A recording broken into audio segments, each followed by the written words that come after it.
अडानी अंबानी के लोन और कर्जे माफ किए जा रहे हैं। घोटाले में तो ये सब खुद ही अकंठ डूबे हुए हैं। ये दूसरे के घोटाले की बात क्या करेंगे। इनको जब कुछ भी कहने के लिए नहीं होता है, कोई इनके पास मुद्दा नहीं होता, तो विपक्ष पर आरोप लगाना। माननीय मुख्यमंत्री जी की तबीयत थोड़ा नासाज चल रही है, लेकिन पता नहीं कौन उनकी ख़राब तबीयत के बावजूद उनसे इतना काम ले रहा है, हमें नहीं पता। लेकिन जो लोग भी ये सब कुछ कर रहे हैं, वो ये नीतीश जी के साथ, उनके स्वास्थ्य के साथ, उनकी ज़िंदगी के साथ खिलवाड़ कर रहे हैं। ऐसी स्थिति में उनको बेहतर इलाज की ज़रूरत है। ऐसे समय में वो इस तरीके से उनसे काम करवा के उनके साथ अमानवीयता कर रहे हैं। ये अमानवीयता है। पीएससी की परीक्षा में धांधली हुई है, इसलिए पूरी परीक्षा को रद्द करते हुए पुनः दोबारा परीक्षा लिया जाए। हम लोग खुद उस आंदोलन में शामिल रहे।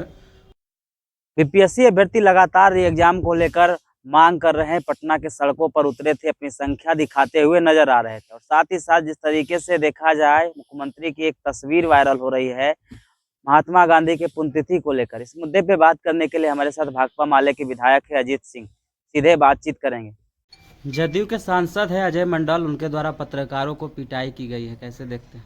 सत्ता का मन बढ़ गया है।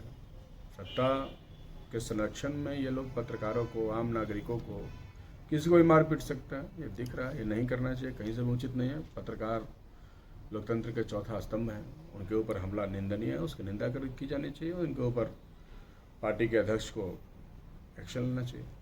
मुख्यमंत्री इन दिनों प्रगति यात्रा पर हैं, लेकिन जिस तरीके से कल एक तस्वीर उनका वायरल हुआ है जहां गांधी जी के पुण्यतिथि पर ताली बजाते हुए नजर आते। देखिए, कितने महीनों से ये बातें चल रही हैं कि माननीय मुख्यमंत्री जी की तबीयत थोड़ा नासाज चल रही है, लेकिन पता नहीं कौन उनकी ख़राब तबीयत के बावजूद उनसे इतना काम ले रहा है, हमें नहीं पता।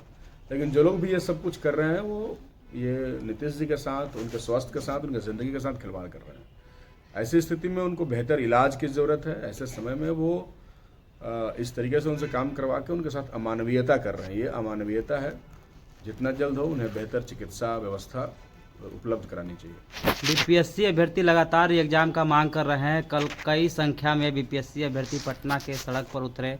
मुख्यमंत्री चुप्पी तोड़ो के नारे भी लगा रहे थे, लेकिन अभ्यर्थियों को लेकर मुख्यमंत्री का ना तो कोई बयान आया है, ना तो ट्वीट आया। बिल्कुल, ये सरकार की बिल्कुल निरंकुश नीति है, जहां वो आम जनता की बातों को सुनने से इनकार कर रहे हैं। चाहे वो बीपीएससी हो या सीधे सरकार हो, लगातार बीपीएससी के अभ्यर्थियों ने ये मांग किया कि चूंकि बीपीएससी की परीक्षा में धांधली हुई है, इसलिए पूरी परीक्षा को रद्द करते हुए पुनः दोबारा परीक्षा लिया जाए। हम लोग खुद उस आंदोलन में शामिल रहे। बच्चे लड़ रहे हैं, बहुत मेहनत से तैयारी करके आते हैं, लेकिन उनकी सारी तैयारियों पर पानी फिर जाती है यदि पेपर लीक हो जाता है, आउट हो जाता है। तो ऐसे में सरकार अपने रुख पर कायम है, वो कहीं से भी उचित नहीं है। उन्हें विचार करना चाहिए अपने इस कदम पर। मुख्यमंत्री जी से और बीपीएससी से हम लोग भी ये मांग कर रहे हैं कि वो बीपीएससी की परीक्षा जो है उसको कैंसिल करें। हाई कोर्ट में आज सुनवाई थी, लेकिन बीपीएससी अभ्यर्थियों को बड़ा झटका लगा है। अब अगली सुनवाई 4 फरवरी को होगी। अब देखिए, माननीय उच्च न्यायालय का ये मामला, इस पर तो हम लोग कमेंट नहीं कर सकते हैं, लेकिन ये ज़रूर आग्रह करेंगे माननीय न्यायाधीश महोदयों से कि वो जितना जल्द हो, चूँकि सरकार अगर बेरुखी है, सरकार को कोई मतलब नहीं है जनता के मामलों से, मसलों से, तो न्यायालय को उसमें संज्ञान लेना चाहिए, हस्तक्षेप करना चाहिए। तो जल्दी ही हस्तक्षेप करके अगर कुछ करें तो शायद हो सकता है कि अभ्यर्थियों को न्याय मिले। उप मुख्यमंत्री विजय सिन्हा आप गड़ी हुई फाइलें खोलने शुरू कर दी है, क्या लग रहा है सर? क्या फर्क पड़ता है, गड़ी हुई फाइलें, जमी हुई फाइलें खोलें, हम तो चाहते हैं, क्या दिक्कत है? घोटाला का आरोप लगा रहे हैं तेजस्वी यादव पर। अरे कौन किस पे क्या आरोप लगाएगा। अभी तो मुख्यमंत्री की प्रगति यात्रा में सैकड़ों करोड़ रुपए खर्च किए जा रहे हैं।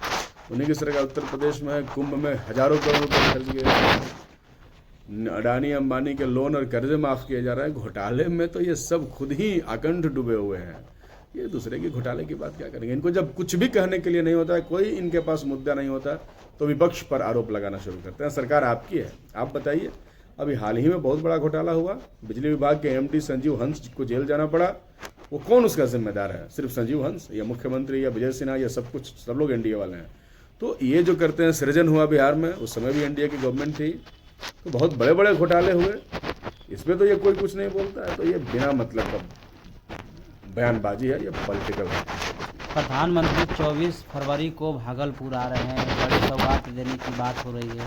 प्रधानमंत्री तो सौगात बिहार में खाली मुंह से देते हैं भाई, आपने देखा होगा। जब पहली बार प्रधानमंत्री बने थे उस समय आरा से सौगात दिया था, अब आखिरी बार बने हैं तो भागलपुर से दे रहे हैं। उन सौगातों से बिहार की जनता की जिंदगी पर कोई असर ना पड़ा है, ना ही आने वाले समय में पड़ने की कोई उम्मीद हम लोगों को है। तो आपने अजीत कुमार सिंह को सुना, साफ तौर पे कहते हुए नजर आ रहे हैं। जिस तरीके से बीपीएससी अभ्यर्थी लगातार मांग कर रहे हैं कि री एग्जाम होनी चाहिए, लेकिन सरकार और आयोग दोनों सोई हुए। सरकार को जगाना हम लोग का काम है, लगातार हम लोग प्रदर्शन कर रहे हैं और छात्रों के समर्थन कर रहे हैं, लेकिन जिस तरीके से अभी तक एग्जामिनेशन नहीं हुआ है, कहीं ना कहीं निंदनीय है। वहीं उनसे जब सवाल किया गया कि प्रधानमंत्री मोदी बिहार आने वाले हैं, भागलपुर में उनका दौरा है, उसको लेकर भी कह रहे हैं कि अब चुनाव है तो प्रधानमंत्री बिहार आएंगे, उनको बिहार याद आएगा। और भी क्या कुछ कह रहे थे जी कुमार सिंह, इस वीडियो में आपने सुना। बाकी बात इस वीडियो के माध्यम से आपकी क्या प्रतिक्रिया, अपनी प्रतिक्रिया कमेंट में जरूर दें और ऐसे ही खबरों से रूबरू होने के लिए देखते रहिए आगाज तक।